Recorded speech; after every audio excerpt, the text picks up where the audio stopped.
नमस्कार दोस्तों, Nifty analysis की और वीडियो में आपका स्वागत है। निफ्टी को डेली चार्ट टाइम फ्रेम पे यदि हम देखते हैं तो निफ्टी 21,500 से लेके 21,700 के बीच में जो रेंज बनी हुई है, निफ्टी इसी के बीच में आज कंसोलिडेट करता रहा।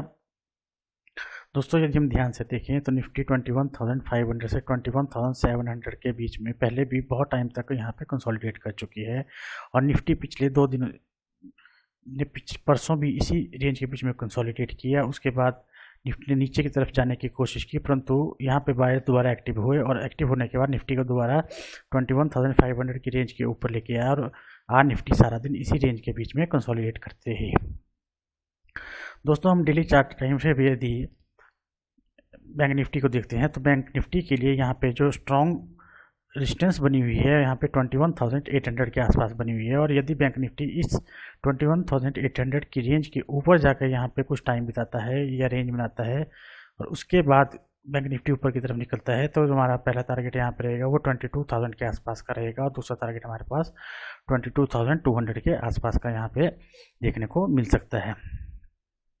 यदि हम सेल साइड की बात करें तो डेली चार्ट टाइम फ्रेम पे सेल साइड के लिए हमारे पास जो इंपॉर्टेंट यहाँ पे सपोर्ट बनी हुई है वो 21,500 के आसपास की बनी हुई है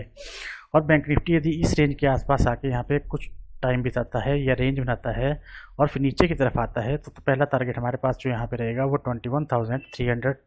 से लेके 21,200 के आसपास का देखने को मिल सकता है और दूसरा टारगेट हमें यहाँ पे 21,000 का के आसपास का यहाँ पे टारगेट देखने को मिल सकता है। दोस्तों, अब हम 15 मिनट चार्ट टाइम फ्रेम पे देखते हैं तो बैंक निफ्टी आज 21,500 से लेके 21,700 के बीच में ये यहाँ पे सारा दिन इसी रेंज के बीच में यहाँ पे कंसोलिडेट करता हुआ इसी रेंज के बीच में आज यहीं पे क्लोज हो गया। आज जितने भी बायर्स यहाँ पे एक्टिव हुए होंगे वो सब ट्रैप हुए होंगे क्योंकि ये रेंज थी, ये सेलर जोन था और सेलर जोन के अंदर जितने भी बायर्स यहाँ पे आए होंगे वो सब ट्रैप हुए होंगे।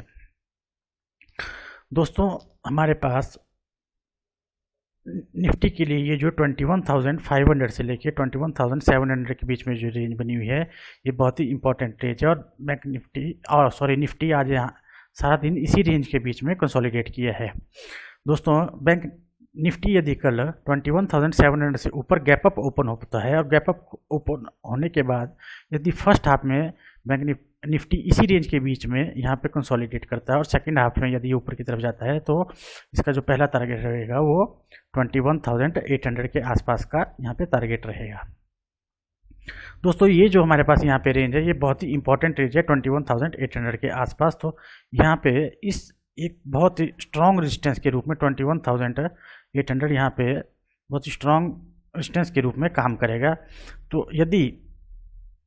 निफ्टी जो है 21,800 के आसपास यहाँ पे 1 या 2 दिन बिताए और 2 दिन बिताने के बाद फिर ये ऊपर की तरफ जाती है तो यहाँ पे हमें बहुत अच्छे टारगेट देखने को मिल सकते हैं, जो कि पहला टारगेट हमें 21,900 और दूसरा टारगेट हमें 22,000 के पास यहाँ पे देखने को मिल सकता है। दोस्तों, यहाँ पे जो एग्रेसिव बाइंग हो सकती है वो 21,800 के आसपास की हो सकती है क्योंकि ये जो बहुत इंपॉर्टेंट रेंज हमारे पास यहाँ पे है जो कि बहुत ही इंपॉर्टेंट रेजिस्टेंस के रूप में यहाँ पे काम कर रही है। उसी प्रकार जो हमारे पास यहाँ पे इंपॉर्टेंट सपोर्ट है वो 21,300 से के आसपास यहाँ पे एक सपोर्ट जो यहाँ पे बनी है बहुत इंपॉर्टेंट सपोर्ट है और अगर हम ध्यान से देखेंगे तो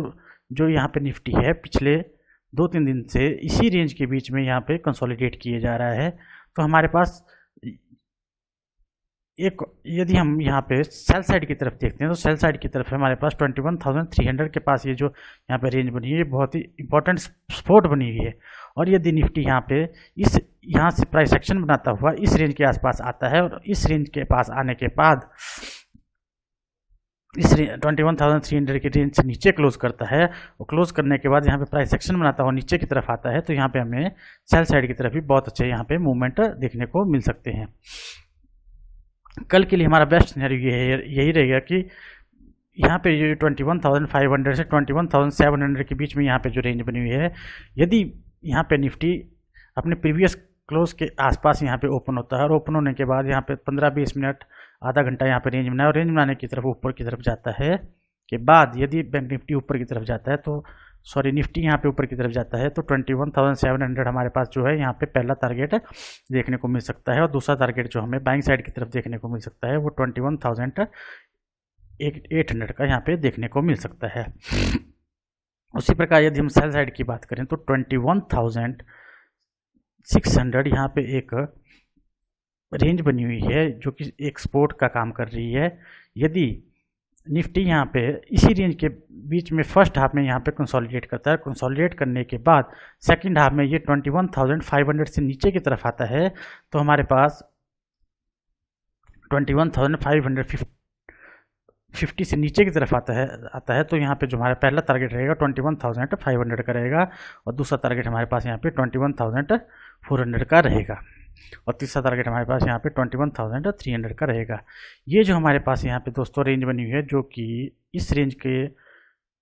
ये जो हमारे पास यहाँ पे रेंज है, इस रेंज का ध्यान रखिएगा। और जब तक निफ्टी इसी रेंज के बीच में कंसोलिडेट कर रहा है, इस रेंज के बीच में हमें बिल्कुल भी ट्रेड नहीं करना है, क्योंकि ये प्योर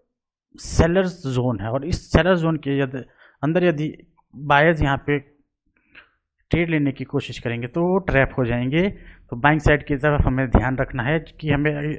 21,700 से ऊपर यहाँ पे हमारे लिए निफ्टी यहाँ पे ट्रेड करनी चाहिए, फिर हम बाइंग साइड की तरफ यहाँ पे ट्रेड ले सकते हैं। उसी प्रकार यदि हम सेल साइड की तरफ देखें तो हमारे पास यहाँ पे 21,550 के पास यहाँ पे यदि यहाँ पे जो रेंज बनी हुई है उस रेंज से नीचे अगर निफ्टी आती है तो यहाँ पे हमें बाइंग साइड की तरफ अच्छे ट्रेड देखने को, सेल साइड की तरफ अच्छे ट्रेड यहाँ पे देखने को मिल सकते हैं। दोस्तों हमारे पास ध्यान रखिए कि जो हमारे पास यहाँ पे बाइंग साइड की तरफ जो हमारे पास स्ट्रॉन्ग जो रेजिस्टेंस बनी हुई है वो यहाँ पे 21,800 के पास बनी हुई है, और जो यहाँ पे स्ट्रॉन्ग सपोर्ट हमारे पास यहाँ पे बनी हुई है वो 21,300 के पास बनी हुई है। चलिए चार्ट को थोड़ा एक्सपेंड करके हम आपको इसके बारे में बताते हैं। ध्यान से देखिए, जब भी निफ्टी इस रेंज के आसपास यहाँ पे आती है तो यहाँ पे सेलर्स एक्टिव होते हैं और निफ्टी को नीचे की तरफ लेकर आते हैं। यहाँ पे सेलर्स एक्टिव हो निफ्टी को नीचे लेकर आए, तो सेलर्स एक्टिव हो निफ्टी को नीचे लेके आए। तो ये जो हमारे पास यहाँ पे रेंज बनी हुई है इस टाइम, ये बहुत ही स्ट्रॉन्ग रेजिस्टेंस की तरह हमारे पास यहाँ पे काम करेगी, और यहाँ पे जब भी निफ्टी आने यहाँ पे कंसोलिडेट करने की कोशिश करेगा, यहाँ पे बायर्स एक्टिव हो सकते हैं। इसलिए हमें चाहिए कि यदि हम बाइंग साइड की तरफ हमारा ट्रेड यहाँ पे जाना हमारा चाहिए तो ये 21,800 के पास एक या दो दिन बिताए दोस्तों, कम से कम एक या दो दिन 21,800 से ऊपर इस रेंज के पास बिताए, फिर ये ऊपर की तरफ जाता है तो हमें जो पहला टारगेट यहाँ पे देखने को मिलेगा वो 21,900 के आसपास का, और दूसरा टारगेट हमें 22,000 के आसपास का यहाँ को ये देखने को मिल सकता है। उसी तरह यदि हम सेल साइड की बात करें तो दोस्तों हमारे पास यहाँ पे यदि आप देखते हैं तो यहाँ पे 21,550 से 21,500 के पास यहाँ पे एक रेंज बनी हुई है, जो कि हमारे लिए बहुत ही अच्छी रेंज बनी हुई है। यदि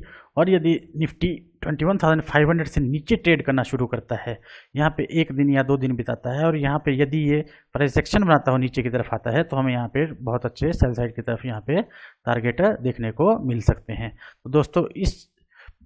और जो हमारे पास यहाँ पे एग्रेसिव सपोर्ट बनी हुई है वो यहाँ पे 21,500 के आसपास की बनी हुई है, और जो यहाँ पे हमारे पास यहाँ पे स्ट्रॉन्ग रेजिस्टेंस बनी हुई है वो यहाँ पे 21,800 के आसपास की बनी हुई है। दोस्तों यदि मेरी वीडियो आपको अच्छी लगे तो लाइक और सब्सक्राइब जरूर करना। मिलते हैं नेक्स्ट वीडियो में, बाय।